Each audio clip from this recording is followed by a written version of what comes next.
To announce the Dallas Cowboys selection, please welcome the University of Tulsa wide receiver Drew Pearson. All right. How about them Cowboys? I want to thank the Eagle fans for allowing me to have a career in the NFL. Thank you. I am honored as an undrafted free agent to be selected to make the Cowboys second-round draft pick.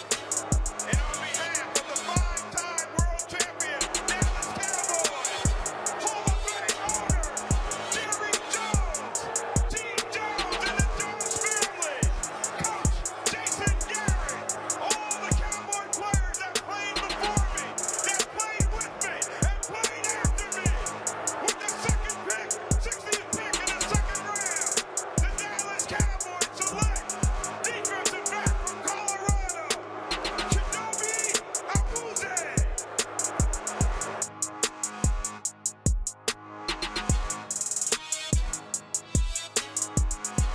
And it is a reminder, I've been here when it was glory hole days, and I've been here when it wasn't. And so having said that, I want me some glory hole.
Been here when it was glory hole days, and I've been here when it wasn't. Well, having said that, I want me some glory hole.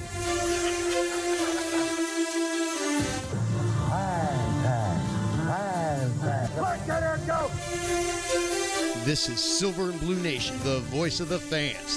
Here's Big Game James and Producer G. How about them Cowboys?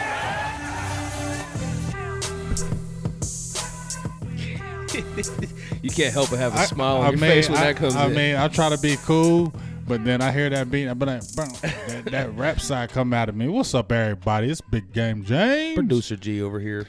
Yep, we got the bye week, but guess what? We are still here to talk Cowboy football. How's everybody doing today? Cowboys football never sleeps. And it's been a good week for us. It's been a good week for us. Well, it's been a bad week because, we took that L, but it's been a good week because we had a good transaction that came to us, a Rolls Royce. Some good news to talk about and Mercedes something to be Benz. optimistic about for these Dallas Cowboys. A big body Benz. Let me go ahead and appreciate everybody who's checking it out, the Silver&Blue Nation live streaming podcast. We're here every Sunday all year round, so make sure you guys check back in with us next week as well. And if you're a first-time watcher, make sure you give us a like, comment, subscribe to us on YouTube, Facebook, all that good stuff. All that good stuff. And let's go ahead and start giving out a few shout-outs while we're early on here on Facebook Live. I'm looking at Ryan Dye in there. What's going on, Ryan? Yes. Glenn Justice, Mike Clark, hello. Alec Cash is in there, our guy. Cash Money. Jay Favela, Wiseman Santana, Mama T, Diego. Appreciate all you guys who are checking in. Terry Turner, Eric Kashani, our proud patron. And let's not forget about you Patreons. Yes.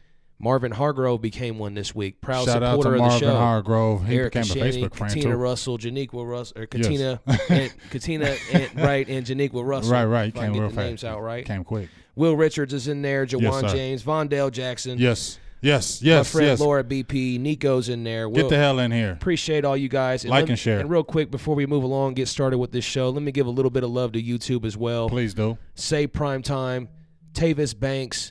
Appreciate you, Santana Louie, Daryl Branscombe, T-Smooth, two-time TV, Love these YouTube I names. love it. 2 times. Mustafa's in there. Mustafa. Produced by Germ. Appreciate all you guys Produced leaving by us Germ. comments. We know who that is. Make sure you give us a thumbs up if you're over there watching on YouTube. Hell yeah. Like and share. And so let's start jumping into it, man. It's the bye week. You said it. Yeah. There was a big move made. Hella big move. We got after the Redskin game, after the we were all sad. You heard the rant. If you were tuned in to Silver and Blue Nation, if you didn't, please do. You heard the rant, the frustration. We're 3-4.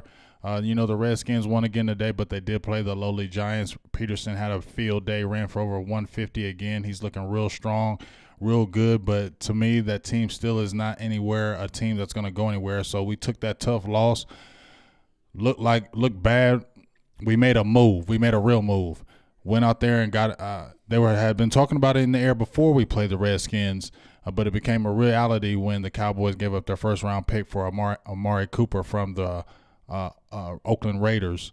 And honestly, I'm feeling good about it. So I hear a lot of people that were complaining about it, G. Well, people were complaining because we gave a first-rounder. Why? Why would you be mad at that? Because the comparisons that came big to me was, number one, when they brought up Calvin Ridley. Calvin Ridley was only 6 months younger than Amari Cooper, and he's been Alabama guy. Right, and he's been in the league 3 years. Also, Amari Cooper has had 2 1,000-yard receiving years. And then the knock, which I don't want to hear when they keep on talking about, well, he had the drops, and why would you spend a first rounder? Man, are you serious? Amari Cooper, to me, is the real deal. If you go around the league and you ask the top cornerbacks in the league, I just posted something from Aqib Talib. He said that dude is one of the top 5 in everything, every book, hands, route running, speed, everything. When you get a guy like that is established, and sometimes you look at a player and say, well, why does his production fall off? Sometimes you can look at the organization. Maybe the player doesn't want to be in that organization. That does happen. These players are not robots. Sometimes the guys just don't want to play in the organization no more. He could come to Dallas and have a whole new revival. We've seen that before, G, time and time again in the NFL. When a guy is not doing good in one area, goes to another team and blows up. We've seen that time and time again. And this could happen with Amari Cooper. You said we've seen it time and time again. Yes, maybe from other teams, but I haven't really seen that much from the Cowboys in recent history. Right. You think back to Joey Galloway, Roy Williams, those type of trades, and usually that has not worked out for the Cowboys. Name me the last player that the Cowboys have traded for that really has come in and made a big impact on the team.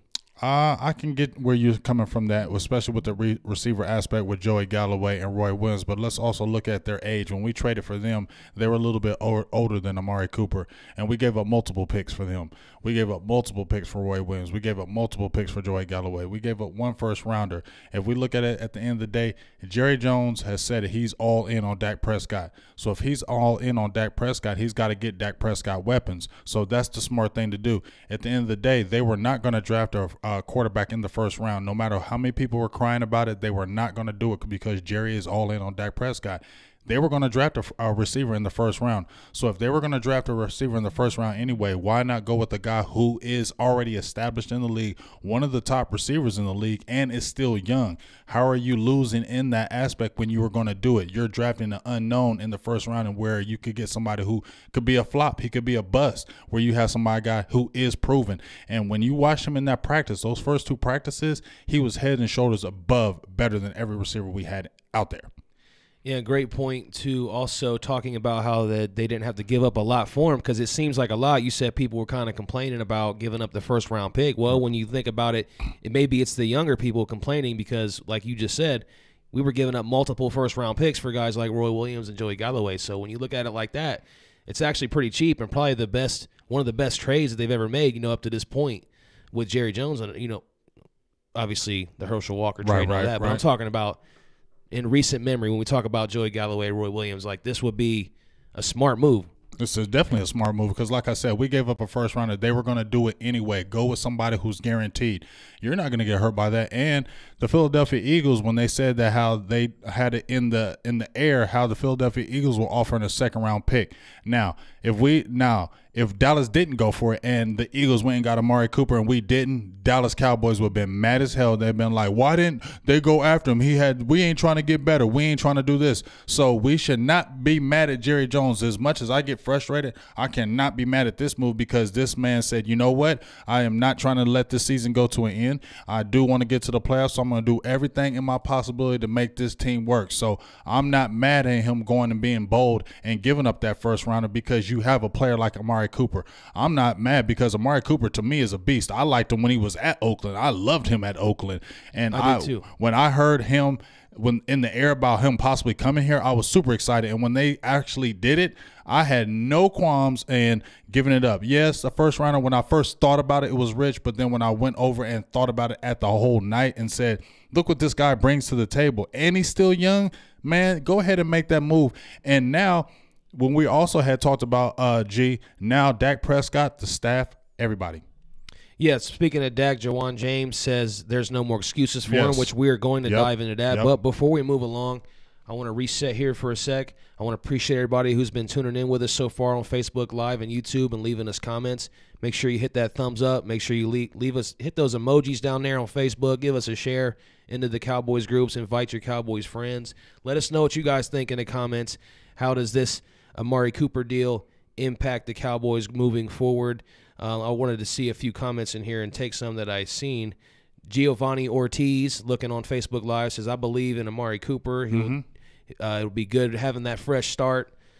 Jawan James, again, talks about how Dak won't have excuses now, and we will dive into that a little bit more as well. All right. Let me just name a few names, too, everybody who's tuning in. I can't get everybody's comment, but I can definitely say some names off here. Shake Williams, thanks for tuning in. Natalie Garrido, Val Gutierrez, David Nixon. Appreciate all you guys leaving us comments over here on Facebook. Katina, Mr. Hargrove checked in. We talked about you, Mr. Hargrove. We appreciate you becoming a patron of the nation. If you guys can see above Big Game James's head there, you can go up to that website right there. Please subscribe to us. You can donate to the nation, and we would greatly appreciate that. And over here on YouTube, Daniel Meza's commenting with us. I've seen Stevie Mack in there, our guy who's there every week. Kivo Kikorian, he says Dak's an average QB. I wanted to see what some people had to say more a little bit about I'm looking Cooper's situation. Yeah, I'm looking at a lot of people. So I had some people, I'm going to get some names off. It was a good trade-off. Sheila loves them. A lot of people do like it. Somebody brought up a Demaryius. Jay Favela asked, would you rather trade it for Demaryius Thomas? No, because he's 30 years old. Why would we do that? That makes more sense to get a guy who's younger. That's not going to hurt us. And really, when you think about, when you said Thomas, it reminded me of Dez Bryant because they're kind of very similar the way they're the same players. They fell off like that. They had about 3 good years and fell off. And you just look at Demaryius Thomas. He's that type of player where it doesn't look like, it look like he's peaked.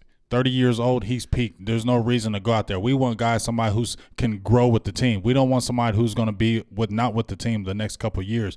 We need a guy who's going to, if he's going to be all in with Dak Prescott, because Dak Prescott is not going anywhere. He's going to be the quarterback next year as well.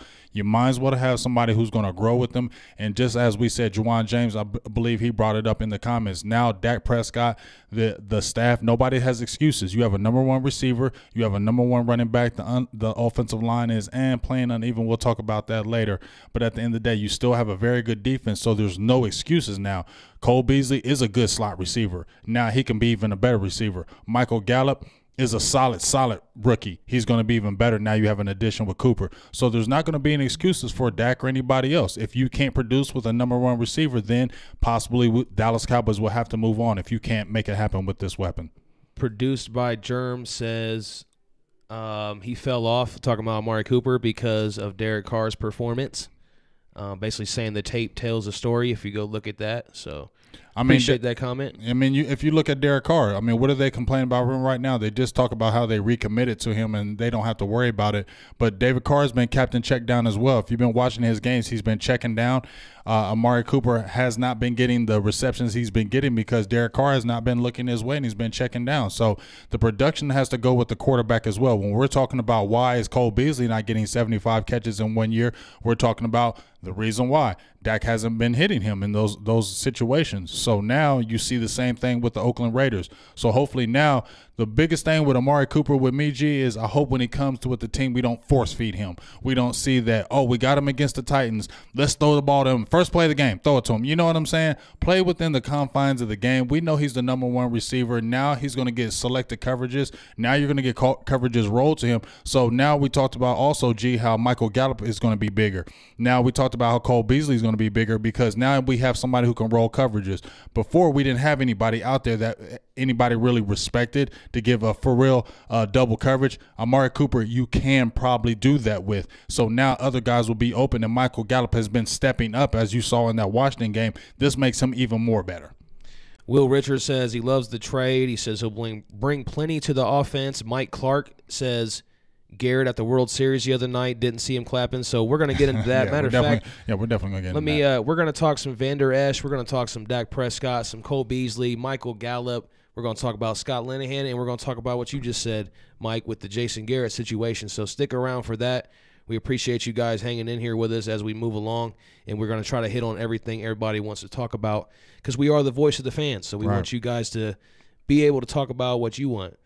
Let's see. Wiseman Santana on Facebook Live says Amari Cooper need to change his jersey number next year. We don't want nothing to do with Bryce Butler connection, I guess. I mean, I don't know why you would say that. Bryce Butler didn't do anything wrong when he came here. I mean, it just didn't work out. It's okay. He's got number 19. Let's roll with it. I mean, Blake Jarvin's got that number.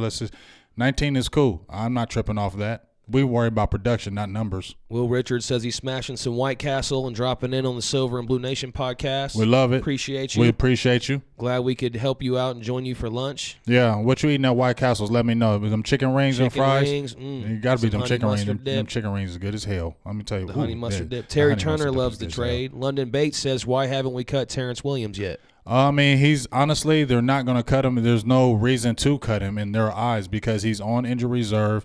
It's not going to cost them anything to cut him, to keep him. He's not going to be with the team next year, so that's just the way it is. I mean, we just might as well forget about Terrence Williams. Don't even think about him because he's not going to play this year, and this is his last year with the team. I mean, if anybody would think about Deontay Thompson, because I think we get that 4th rounder if they cut him. So that's the guy that we need to look at if they're going to keep him so they can get that 4th round pick back, because Deontay Thompson ain't did jack poo, and he's been a disappointment these last 2 games as well. Ryan Dye says, I like the trade. I'm only worried about how much it'll cost to re-sign him after the season. That's a good point. Well, they're talking about that. People need to understand that the reason why he came over to Dallas and the reason why Dallas traded for him is because he gave an assurance that he was going to play under his contract year and he wasn't going to worry about his extension until after 2019. So Dallas has him this year and all of 2019. So we don't have to worry about that because he gave the assurance he wasn't going to go try to renegotiate. So we have that good time to find out if he is going to be the guy. But you do need to get that deal done this offseason. Otherwise, you're going to go into the end of next year's deal, and then he's going to be a free agent. Well, we'll see what happens. I mean, so usually that kind of stuff is done a year before he becomes a free agent. This is true, but we'll see what happens with this. These last 7-8 games are going to be critical to see what happens, but I think it's a situation where Amari Cooper can be with the Cowboys. Why would he not want to be with the Dallas Cowboys? Russell Harrison, I'm looking on Facebook Live right now. I'm coming to you guys over on YouTube next, so hang in there with me. Keep the comments rolling in. I'm going to be checking you guys out. Russell Harrison says, if it's true about Washington and Philly making offers for Cooper, then I'm good with trading the 1st-round pick. That's another way to look at it, too. I mean, but people are tripping off this 1st-round pick. People need to understand, when we're talking about the Dallas Cowboys, people need to get in the mind of how the Dallas Cowboys draft and not how you try to draft. You get what I'm saying, G? Mm-hmm. Stop trying to draft how you would try to draft, because they ain't drafting how you try to draft. A lot of people want a new quarterback. You know how many people were screaming about drafting a quarterback in the 1st round, and you know damn well they're not going to do that. You get what I'm saying? Jerry Jones is not doing that. So why are you talking about that? The thing is, they were going to draft a receiver in the 1st round to get it for Dak Prescott. Jerry Jones is all in on Dak Prescott. The organization is all in on Dak Prescott. They're going to do whatever it takes to make him successful. So stop talking about everything else. What you want to talk about now with that 2nd-round pick is getting a tight end or a safety. I'm hearing a lot of people in there how Clinton Ha-Ha Dix could be available, G. The Green Bay Packers will possibly make him available. Ryan Dye had brought it up. Other people brought up the safety position. That's a position that we still need to address along with the tight end position. So I think we solidified the receiver position. It made the Dallas Cowboys better. It made us better in the long run. So now they just want to address other things as far as the tight end because they need a dynamic tight end. Jawan James says he's still shocked Amari's only 6 months older than Ridley. So that's crazy. I mean, there you go. Right. So basically you just went out and drafted your guy, but he's already got experience and he's already proven himself. You don't have to worry about the what ifs, a bust, anything like that. So definitely would have been worth it. And he was the 4th overall pick. 4th overall. You know how many people had high praises for him when he was coming out of the draft? Oh, I remember it. I mean, John Gruden, I mean, we see he's at Oakland now, but when he was getting drafted at that draft forum, John Gruden had very high praise for him. A lot of people did. I mean, he has great hands, like I said, 4.4 speed, good size, 6'1", 215 pounds. And like I said, I posted a few of the practice. When you watch him coming out in and out of his breaks, he just looks better. And the good thing about it is, we know Dak doesn't throw we know Dak throws a good ball at times, but sometimes he won't throw it where the radius is. And what does Deshaun Watson and Hopkins have? Because he doesn't always throw it right where it's at, but Hopkins has that big catch radius. Yeah. And I believe that's what Amari Cooper has, and that's what's going to make it better. So even if Dak doesn't throw a perfect ball, Amari Cooper can go get it, and that's You're what not we at need. all worried about him leading the league in drops? No, not at all. I think that's just an anomaly. I think people just need to get over the drops. I really believe it was a situation where I don't think he really wanted to be in Oakland anymore, and this is going to be a breath of fresh air for him. When you go from Oakland to the Cowboys and look at the facilities and what they bring, and you know as well as I know, G, if you produce in Dallas, you're a god. Oh, there's no question. The spotlight, there's no bigger spotlight. He comes in, he's going to be a god. Ray Griggs, thanks for checking in over here on our Facebook Live. Says Big Game James and Producer G. What's going on, guys? Hey, What's we're up? good. What's up? Appreciate you. We're happy at least we don't have to worry about losing this week. You ain't hitting no rant today. You're hearing a good rant about Amari Cooper rant. Stick around. We got a lot more things to cover in the show. We just kind of only hitting on the Cooper right now. That's the big news. So we're just kind of running through and I'm trying to take a lot of comments. And Jawan James says that Amari should help pull the coverage off the line and help open up things for Zeke a little bit. I could agree with that as well. Yes, because, I mean, what did we talk about when they had Dez Bryant and Jason Witten? Dez Bryant, he was a threat. Even if Dez Bryant didn't get the ball, he was a threat. You were going to roll the coverages over to Dez Bryant because he was a threat and it opened up other field for everybody else. Dallas Cowboys have not had that. There was nobody that when the defense came to the line and said, oh, we're scared of what, Deontay Thompson, Allen Hurns. Only person you would probably worry about would be Cole Beasley, but you could bracket him. You get what I'm saying? So there was basically putting man-to-man coverage, press coverage, and say, Dak Prescott, do something. Now you have Amari Cooper. Now you're going to back up a little bit because you have somebody when Dak Prescott get the ball to him, he can take it to the house. He can get you deep. He can hit you on a slant. He can hit you on a hitch. He can hit you on every route because he knows the whole route tree. We don't have guys that can do that. That changes the whole dynamic of our offense. It makes Zeke better because now you have somebody, we can hit somebody and change the game. You get Amari Cooper, G, with 3 or 4 catches, right, and he starts opening the offense. Now you do a play action, you go down and give it to Zeke. Zeke gets those 10, 15-yard chunk gains instead of those 3-4 yards. Tim Warner on Facebook Live says Big Game James and Producer G are the best. Thanks for all your dedication. Hey, we appreciate Daniel you. and Jeanette Bruton says, what's up, Big Game James? So, hey, I love all y'all. I just want you love guys all to know y'all. when you leave those kind of comments, like it really means a lot to me. It does. And it means something. Not just you. Stop being selfish. Well, hey, you your own. I mean, I don't know how it makes you feel. It makes me feel. Well, it makes me feel warm inside. I know it makes me feel really gratified for the stuff that we do. So I appreciate the comments like that. That's really the satisfaction for the grind that we definitely continue to do. Yes. Miss Haggerty's in there. Hey, what's up, Jessica? You know I still love you. She said Jerry Jones' son made the move. Anything for her boys. Talking about Cooper. Yeah. And a lot of people are asking again about Ha-Ha Dicks. Yeah. Before we move on from this topic, let me jump over here. I see you, Ryan Dye, talking about safety. We will definitely hit on that a little bit. But let me I want to give some love to YouTube, our people over here watching as well. There's just so many tuned in. I mean, it's hard to get everybody, but we appreciate y'all. We love it. It's good to have that, and instead of having 3 people in here and knowing all your damn names. Let me go. I don't want to know all your names. At least for all you guys over here on YouTube, I can get you up here on the screen so we can kind of take a look at you here as you're leaving us comments. Slim Cuddy's in there. Slim Leon Cuddy. Genesis. Shad's in there. Just to name a few names. Andrew Castillo, Michael Nesmith. Appreciate all you comments, guys. Jeff Pertite, Jazzy Jeff. We got a lot of Cowboys haters that come in here. It's unbelievable. Well, it's that's like cool. you guys follow our page. I mean, G, we appreciate it, but hey, I would G. never imagine in my life following an no, Eagles page. it's cool. It's cool because G, I'm telling you, I got Redskin fans. I got I got 3 Redskin fans. Got Redskins on their cover page. Oh, Mook that are liking my page. Dees is calling someone a hypocrite here. I don't know if he's talking to you, but he says, hypocrite, you couldn't get over Dez's drops.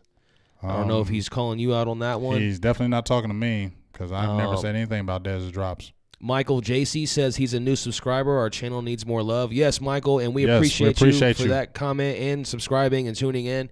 And we definitely are – you're going to be seeing a lot more content coming from that channel here pretty soon. So thanks for that comment, and we hope that you like the stuff that we are able to do right now. I mean, it all comes down to we got to get paid to do this. Mm-hmm. That's the bottom line. That's just being real about it. In order to have more time to do more shows, you got to get paid. So we're coming along. It's always a grind. We're growing. We're building. We appreciate all you guys' support, and can't say enough about that. So should we move on a little bit to something else? Because I think people are probably tired of talking about this. Yeah, we got some other people. Go ahead. We kind of still want to bounce off that because we want to get into what we promised, and that was people talking about the excuses for Dak. Right. Are there no more excuses for him now? Yeah, there's no more excuses for Dak Prescott right now because Jerry Jones, Stephen Jones, the organization basically gave him a weapon to give him no more excuses. Now, I still want them to get a dynamic tight end because that would definitely help him as well if you get him a tight end. But I believe the Dallas Cowboys are all in with Dak Prescott. I really do believe it. They want him to succeed. Why wouldn't we want him to succeed? G, we all want him to succeed because why do we want to go back in the draft and start over? Nobody wants to go back in the draft and start over because that is a crapshoot. You get what I'm saying? I want Dak Prescott. They do. So now you don't have any excuses because if he doesn't produce with Amari Cooper, you're going to look at him and be like, he can't be the guy because this is a weapon that's going to make our team better. And if he doesn't get it to him or the offense doesn't elevate, what will you say? I told you, number one, Dak Prescott, Scott Linehan, none of those guys are going to be able to escape the chopping block because this is a weapon that you can't back off and say, well, he ain't got nobody. Yes, you do now. And this has to be a weapon that can produce and make your offense better. Well, that's kind of what we have been saying. Last year it was, okay, Dez is done, Witten's old. Now they're gone. Now this year now we have no weapons. Mm-hmm. So now it's at a point where it's like, all right, you got a great defense. You have a great running game. This offensive line, they've taken a step back, but they're still one of the top lines in the league when you look at that talent and their draft statuses and all those kind of things. And you got the receivers now, and we can see that Gallup's going to be stepping it up. He's going to be – and they got a good little connection. Him and Dak have started having a good little connection. We saw that in the preseason and training camp as well, but now it's starting to really take shape. Right. So now you got Gallup. Cole Beasley has some big catches the last Cooper, 2 games. Yep. Schultz looks promising as a we'll receiver. We'll talk about that as well. So, like you said, there's just no more excuses now. Like, what's it going to be now? What if he struggles now? What are we going to say? Well, we're going to say now we're back to the offensive line. Well, it's going to be that next. Honestly, I told you, if Dak Prescott does not do it, I'm telling you, Scott Linehan is the one that's going to get the axe. Because they're still going to – Jason Garrett is still going to get one more year. Somebody's going to be the scapegoat. Somebody's going to be the scapegoat. It's going to be Scott Linehan. It's not going to be Jason Garrett. He's not going to find Jason Garrett. So it's going to be Scott Linehan because you would think in your head that Jerry and them will be thinking, fire Scott Linehan, get another offensive coordinator, keep your coach, keep your weapons, and let's see what happens with that. They're going to still stay all in until Dak Prescott's contract runs out. Michael JC's asking us to talk about Coop over here on YouTube. Coop, if you missed it, Michael, man, we talked hell about. I say our first 20 minutes was all on him. Yeah, but that's the beautiful thing about what we're doing here. That's why you got a fat rewind. You can rewatch it on YouTube. Matter of fact, you can rewatch it. You can rewind it live on YouTube. Actually, SoundCloud, iTunes, Google Play, the all whole that good shebang. stuff, man. We're all the way out there. Yeah. Facebook Live. Check it out. Subscribe there as well. All you guys watching every week. Appreciate you always. I know I say it a lot, but I can't say it enough, so I got to keep saying it. So just can't thank you guys enough who leave comments and tune in with us and give us likes and shares and those kind of things. That stuff is special for us. So let's move on a little bit. All right. We'll just stay on the offensive side, and you kind of mentioned Beasley. So, and there was talks about him maybe getting some sort of long-term deal. So, what do you think about that? Should they give him a long-term deal? Well, I think now I told y'all. Let me. And what is long-term? Because he's already like 30. He's 29, going on 30. So this is what I had told everybody. Let me jump on and say what I said first about Cole Beasley. First, I said he should be traded last year because he's a commodity. He will do good in another system as well because he is a very good slot receiver. You can get commodity for him. They didn't do that. I felt like, well, his contract is up after this year. They did offer him. He felt like they lowballed him. He bet on himself. Now you have a situation where you have Amari Cooper in the fold. You have Michael Gallup. And they're all in on Dak Prescott. So I could see them going to Cole Beasley now saying, we want to extend you because now we want to grow with Dak Prescott. We have Amari Cooper. We have a Michael Gallup. You could still be a top slot receiver for us. And his numbers are not great. So if he goes to somewhere else, he might not get a top dollar deal anywhere else because of the numbers say so. Whereas he may get a good deal with Dallas and a 4-year deal, another security deal, because they're all in on Dak. So he still needs a weapon, and he's still one of the best slot receivers in the game. I don't care what anybody says. Cole Beasley is a dog, and that's why you want to use him. So I see him possibly getting another contract extension. I didn't see it before, but now with the Amari Cooper trade, it changes the dynamics with Cole Beasley because now you can say, well, you know what, Cole Beasley, let's sign you to a 3-4 year deal because we're super all in on Dak Prescott. We have Amari Cooper. We need to keep these weapons intact. I'd like to thank our guy Law Nation for checking in what over up, here Law? on our Facebook. Make sure you guys Tyson, what's up? Tyson, Law Nation. Make sure you guys What's go up with and y'all? give those pages a like and a share. Yes. Dallas Cowboys Scouting and Law Yes. Nation. More great Cowboys Yes, content. all day, all night. Part of just the whole big picture, what we're all trying to do here Yes, yes. together as Cowboys Show fans. them love all day. So appreciate you guys checking in, commenting, and talking with our people in here. We appreciate that. And then I know over here on YouTube, Daniel Meza and produced by Jerm both asking, when are you coming back to Dallas? So you want to tell them about that, what happens down there? Hey, we kick it. And Tyson will also, like I said, he's also with that Cowboys experience. Make sure you check it out. It's second to none. I went out there a few weeks ago, maybe about 3 weeks ago when the Cowboys played the Lions. Barry Griffith, second to none. Their staff is just awesome. They got great packages as far as the game, the transportation. You can get field passes. We were actually on the field. We got to get those field passes. I mean, honestly, I had chills on my body, G, when I was that close, got to see those players. You know, when we went to the Philly game, how we were up top, it's a whole different realm when you're up top to when you're down level. It changes the game. It because you get to see and feel the players.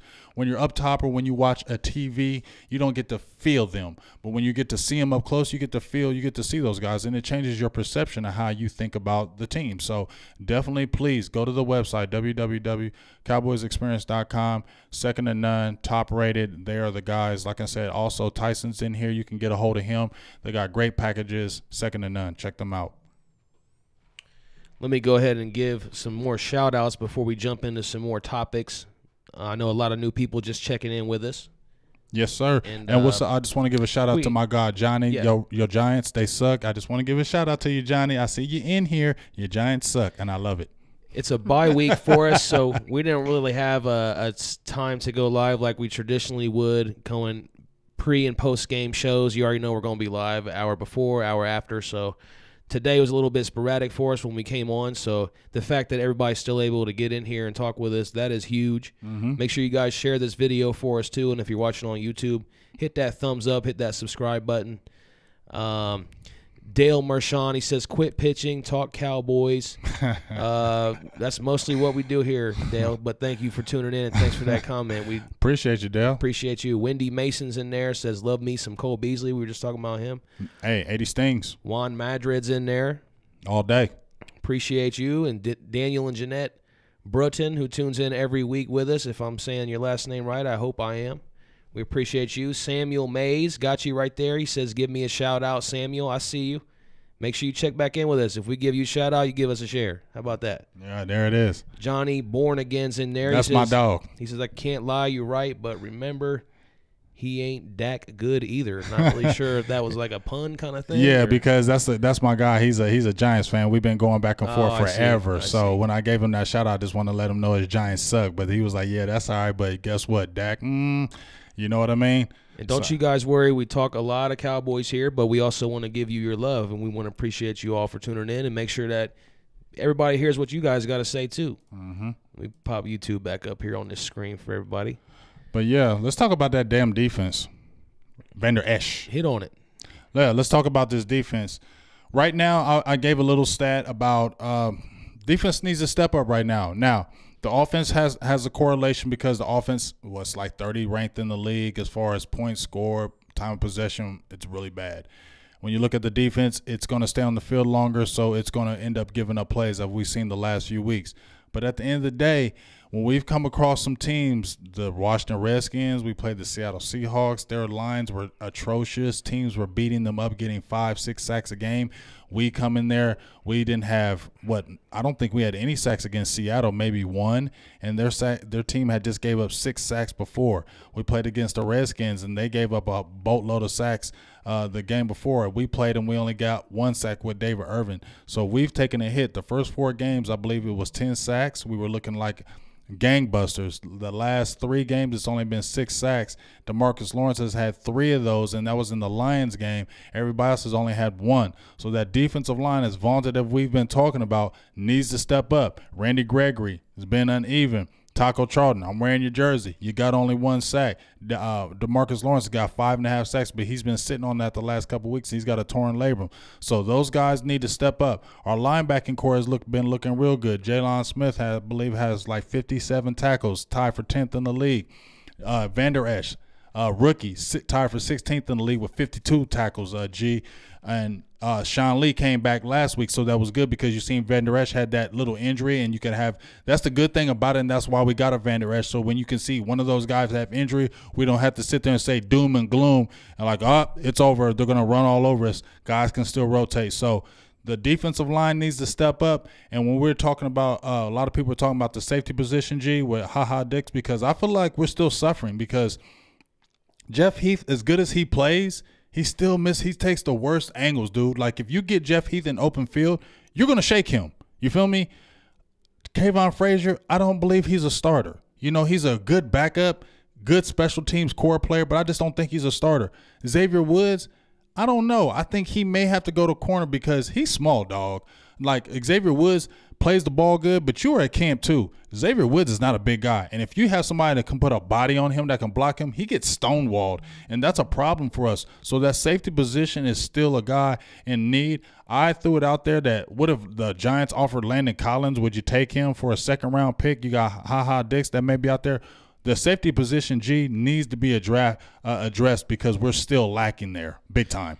Yeah, and you started talking about Vander Esch. You want to dive a little bit more into him and just how impressive he's been coming in as a rookie? I know we've hit on it before, but now we're not doing pre or post games, so we kind of really break it down. Right. Like, how impressive has he been coming in as a rookie? I guess he didn't have a ton of pressure on him, but knowing that he's probably going to play because Sean Lee's not there, and a lot of people were kind of down on that draft pick. So how impressive has he been for you? I think he's been super impressive because, number one, I was down on the pick. I didn't want him at 19. I didn't think I thought we could get him later, second round. I thought we could get him in the second round because there's a couple of things that were concerning to me was the injuries, and like I said, he wasn't being able to take on and shed the blocks with that size, and it was concerning to me in that small conference. And then when we went to camp, he had a few injuries. You were there when you saw him. He got hurt, and it was like, oh, boy, here we go. Is this going to be a Sean Lee type guy where he's injured all the time? For him to come in, and he didn't even start, for him to come in off the bench when Lee got hurt and take over the position like he did, number one, he's playing the middle. Jalen Smith, they've rotated back and forth. He's making a lot of linebacker calls. So to see what he's done, and he has the least missed tackles on the team, and that's a rookie. And when you've seen him, how many times have we seen our Cowboys guys that when you see a running back get in space, how many times do we see missed tackles from our guys? When you see Vander Esch, one of the biggest things that stand out to me is when he gets you in space, you're going down. When he wraps his hands around you, you are going down. That's the biggest key to me. And you see him. He plays really good in coverage. He's able to break off, go with the tight ends. He's got good speed, good awareness, and he's a thumper. And I think that's the biggest thing that has surprised me is that the tackling space. And he played 8-man football where he was at in, well, I believe it was, I don't know if it was Utah, one of those states he was from. But he played that 8-man football, and he said the biggest thing that 8-man football taught him was tackling in space, and you can see that in the NFL. And that is huge because how many times do we see these guys, receivers, when they catch a pass 2-3 yards on the Cowboys, and they get a 20-yard gain because we miss tackles and take bad angles? He's one of those guys that does not do that, and I think that's the biggest thing that has impressed me more than anything else. Yeah, and you got to be really excited, too, moving forward because you got two guys that are very, very young and are obviously like cornerstone future players for you, and how great is it that you're going to get the last couple years of Sean Lee's career to just sit there and teach him everything that he knows and really hand over the torch to LVE. And like I said, the pressure is not very great on him because he has a Sean Lee there to back him up too. So that's very exciting for Cowboys fans and the Cowboys going forward, that you got a solid foundation to build on for your defense. Yeah, and now you don't. And the biggest thing. What was the comparison he got the most? Was it Brian Urlacher? Brian Urlacher was the biggest comparison he got. And if you watch him, you look at Urlacher. Now I don't think he has. Bigger. He's bigger than Urlacher, but I don't think he has that closing speed that Urlacher had. Because remember, Urlacher was a safety at New Mexico, so I believe Urlacher had better closing speed than Van Der Esch because it looks like he's just a little bit slower. But if you look at the size and the way Urlacher played, you can see the comparisons right there. But I'm just excited about that pick. As long as he stays healthy, he's going to keep continuing trending up, and he's going to get better and better. Look at what he's doing now in year one, G. And he hasn't even scratched the surface. You feel me? He hasn't even scratched the surface. So him and Jalen Smith growing together, I think that's going to be a dynamic duo. Still continue to replenish the linebacker core in the draft, but now you got a dynamic duo that you can look for years to come. Yeah, you definitely have something to build on. Let's see here. Juan Madrid's asking about old Bendy, talking about Randy Gregory. He said, what's going on with him? Well, I think, like I said, I got a little bit excited. I drank a little bit of the Kool-Aid. I do apologize. I think a lot of people were getting excited when we saw him in the preseason, getting in there, we're like, oh, he got a couple sacks. He looks good. But, we just like what we talked about with Jalen Smith, how we need to really temper the expectations in his first year. We said last year, with Jalen Smith, don't expect anything for him this year. Expect it this year. And what do we see? You're seeing it this year. We can use the same thing with Randy Gregory. As much as we got excited, we really can't expect much. He's been out of football for 2 years. He's got to pretty much get a full season under his belt. We think it's easy to come in the NFL and play, but it's not. You're playing against some of the top players, and you see it's not easy. So he's got to just take a slow grind, and he's still got to get better conditioning. He's still got to learn more moves. He can't rely on all the athletic ability. So it's going to take his time. You'll see the real Randy Gregory next year, but he's going to get his feet under this year. But I don't think he's at a bad pace. So looking at I think Taco Charlton is at a bad pace.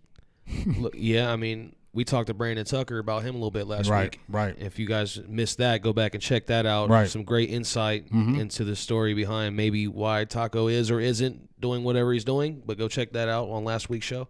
Law Nation in here on the Facebook Live. And again, I'm going to come back to you guys over on YouTube. So hang in there with us. He says Patrick Peterson's right there. He says you got to move some picks to get him. Also, Patrick Peterson could be a transition to safety down the line. What do you think about that? I feel like he's going to want too much money. I think he's going to want way too much money too, and I think that's the only reason why. And I as much as I love Patrick Peterson, he is 27, 28 now.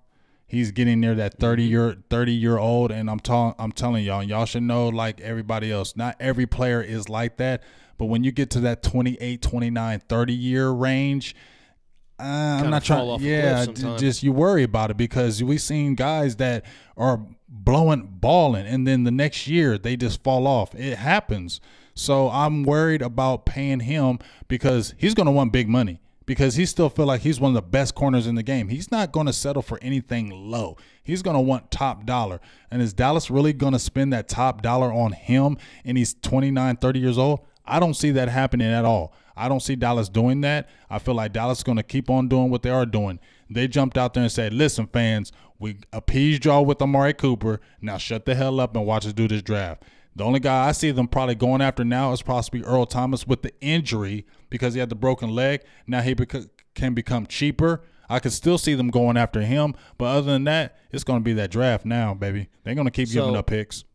Law has another comment on the situation. He's basically saying, think of it as like a Charles Woodson with Green Bay type situation, like where he could transition over and be super effective and even go win a Super Bowl later in his career. I feel that, but is Dallas going to do it? That's what we have to think. Like, me and you feel that.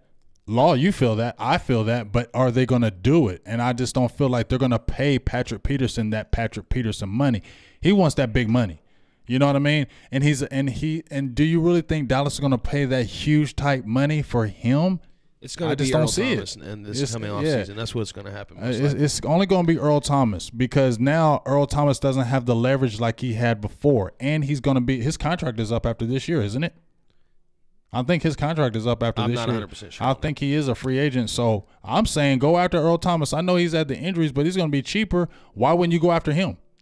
Dustin Merriman jumps in there. What up, Dustin? You, Dustin, my guy. Make sure you I haven't talked to you in a while. Give us a like and a share on the video. Daniel Meza is in there, What too. up, Daniel? Appreciate you guys. Make sure you're sharing into them Cowboys Facebook groups because you know how much we appreciate that. And invite all your friends, too, because I'm network out there. I know the Cowboys Nation is huge, and everybody's got a lot of friends that love the Cowboys. So we can get them all in here and have everybody's voice heard as much as we can. I know we can't hit everybody, but we try. Let me look back over here on YouTube a little bit, give a little bit more love over here. Law said he agreed 99%. Flows Infinite says Lincoln Riley for offensive coordinator 2019. That'd be dope. Coordinator or head coach? Maybe start off at coordinator and then grow into head coach. I mean, it could be a Richard still out there as well. But, you know, if we really think about how Jerry's going to do it with Jason Garrett, he ain't going to just fire somebody and bring somebody in probably. It's got to be like a coordinator and grow in it because they like to hire from within. So the only way I could see it happening is them getting an offensive coordinator like they did Chris Shard with as the defensive pass coordinator, and then let him grow and then say, hey, something with Garrett, we already got a guy, let's move him on in. Jerry ain't going to take that time to go out there and searching and doing all that stuff. He's too old for that. He's already said he's already had the resistance for it. Tyrone Church is in here. I'm looking over here on our YouTube channel right now. If you're not subscribed there yet, you guys should probably go ahead and go over there and subscribe. That's going to be the best way to watch the show every week. Glory Hole. Nook's in there says I wasn't. Yeah, I'm going to get right to some Glory Hole. Says I wasn't Randy Gregory. Is not disciplined enough to focus on football. No, I don't think it's that. I don't agree with that. The book is still yet to be written for that guy. Merciless Menace is in there. Says, what's good? What's up, Merciless? Appreciate you tuning in. King So jumps in. Says he had to join to tell y'all garbage. I don't understand I how love we getting y'all. So many We other fans in here. Bro, we got to love the haters. The haters is what produce you. The haters is what continue to grow. Lucho Yepes got you on the shout out. He asked for the shout out, and there you go, Lucho. Appreciate you tuning in. J1 is in there saying the NFC East is garbage. So a lot of non-Cowboys fans in here. That's cool. We love it. Y'all give us props. Keep staying in here. They must be a fan. We though. love you. It's weird though because it's like they are fans. You are a fan. It's kind of weird. You are a down low fan, and I appreciate you. I cannot get mad at you because see, if you are always consistently talking about another team, it tells me one thing. It's jealousy and envy because I brought it up with one person. He always is talking about the Steelers and the Cowboys, the Steelers and the Cowboys. To me, if you're always talking about the Steelers and the Cowboys, you're saying, I wish we were like y'all. I wish we could have won all them Super Bowls. I wish we could have had that tradition. I wish we could have won all those games. And since we're not like that, I hate you. And because you're like that, I'm going to hate you for life. And that's what happens. And I can understand it. It's okay. It's okay. Stay on the page. Continue to love us. You will become a Cowboys fan. We're going to convert you. So when we brought up the coaching talk about Lincoln Riley, we have some other comments coming in here. Dustin Merriman, Will Richards, Marvin Hargrove. They all seem to like Chris Richard as an option for maybe head coach. Juan says Sean Payton. Let me see what I'm getting at here. Law says he loves some Lincoln Riley. I like a lot of people do. But then there's a comment here from, let me see if I can find it because it's Lucky Johnson. He says Chris Richard is black, so there's no way he would ever be the head coach. Do you agree with that, or do you think there's anything to that? I don't know. I can honestly say I don't know because we have a black quarterback, so I can't. Never had a black coach. Yeah, but I mean, and they have black quarterbacks, and I know they haven't had a lot of black quarterbacks, so I think that could be something in the air, but I don't think that would stop them with the Cowboys for the simple fact that if Jerry likes you, it don't matter your color. Say. That's one thing I know about Jerry Jones. If Jerry Jones likes you, he don't care about your color of skin. He likes you, you ain't good for life with him. So if Jerry Jones loves some Chris Richard, which he does, because as I said last week, if heads were to roll, it was said that Dak Prescott and Chris Richard would be untouchable. Everybody else would go. So that should tell you something right there, how much he values Chris Richard. Marvin Hargrove says Cowboys haters are closet fans. You have to be. All day. You have to be. I mean, if you have an Eagles page, right, G? If you have an Eagles page and I'm on there saying Eagles suck, I got to think you're kind of good because I would not be on your page saying that. Like, I would not waste my time doing that. You have to have some, but I could go on the Eagles page and actually say they suck because they do. So y'all don't actually have no tradition, so I can't say that. But what people hate about the Cowboys, what it is, G, is because we're always in the media. People are always talking about us, and if we don't have the great record, people just hate us because they're tired of seeing us being talked about in the media all the time and we haven't won anything. That's the biggest hate. King So says, I was born in 96. Y'all never won a Super Bowl in my lifetime. And then Shad follows that up by saying it took Philly 50 years. Right, so shut the hell up. Yeah, it's just amazing how many people we got. Guru says, what envy? You haven't won in 30 years. So even though we're sitting here talking about how you guys watch the show, it's envy. You keep watching the show. It's envy. I like it. It is envy because, yeah, we haven't won something, and it hasn't been 30 years. It's been probably like 23. It's still been a while. But if your team is in here, there's only one team that has more Super Bowls, and I'm not the guy that runs to the Super Bowl thing. I don't use the Super Bowl argument. But if you're talking about the reality of it, if you're a person on here hating, you probably don't have many Super Bowls. I'm looking on YouTube. If you're just tuning in, I'm bouncing back and forth between YouTube Live, Facebook Live. We're live on both platforms right now, Silver and Blue Nation podcast every Sunday. So I'm just kind of bouncing back and forth. Nook says Jerry loves black people, going back to the conversation we were having a couple minutes ago. Yeah, Amrit Trivetti says Jim Harbaugh's my guy. He's proven. That's your guy. That's who you like. That was my bold prediction going into next season. That's who you like. That's who you like. Somehow Jason Garrett gets fired and Jim Harbaugh loses to Ohio State, and then he wants to go ahead and leave Michigan because he can't beat the Buckeyes and come on to Dallas. Can't beat the Buckeyes. Let's see here. Oh, Law Nation, he gave us a super chat, so we appreciate you, Law. We appreciate you, Law. Love you, dog. He said salute, so thank you. He donated one to us. We appreciate that. We appreciate you, my dog. That's our dog for life. Shout out to Tyson, too, because he gave a lot of good questions in here. I haven't heard him being that active in the page. Yeah, that was pretty cool. So we appreciate you, Tyson, being on here, being that active. And, we appreciate everybody. But like I said, we really appreciate Tyson, Law, DDP. Those guys are out there grinding like us. We all in the same boat, trying to give y'all the best Cowboy stuff. Todd McGowan says, thank you, Big Game James, for your love for the Dallas Cowboys. And he says, you too, Producer G. So the difference between me and Big Game James, a lot of you guys don't know the backstory, which we won't dive all the way into that. But but I want to say my love for the Cowboys is shown to you guys through what I'm doing from a production standpoint. I'm not going to be the analytical breakdown guy maybe like he is, but you can see my love for the Cowboys in what you see on the screen, and you hear it from him. You know what I mean? So it just kind of works together. Mm-hmm. So we're like salt and pepper, like real life. I'm pepper, you're salt. We had the black and white sports report. I'm black and you're white. It's really weird how it works. That's right. That's how we always said it too. It's just weird how everything works and how life works out. We both diehard Cowboys fans, happened to meet. We went to a school about broadcasting, and it's all just formulated and turned into this big thing that we're doing now. We both were wearing Cowboys gear for first day. Actually, I wasn't. You weren't, but you came over to me and you were like, and you wanted to test my knowledge. Yeah, I test your knowledge because you came over to me. We would sit down. He would say, "Hey, you a Cowboys fan?" I said, "Mm-hmm."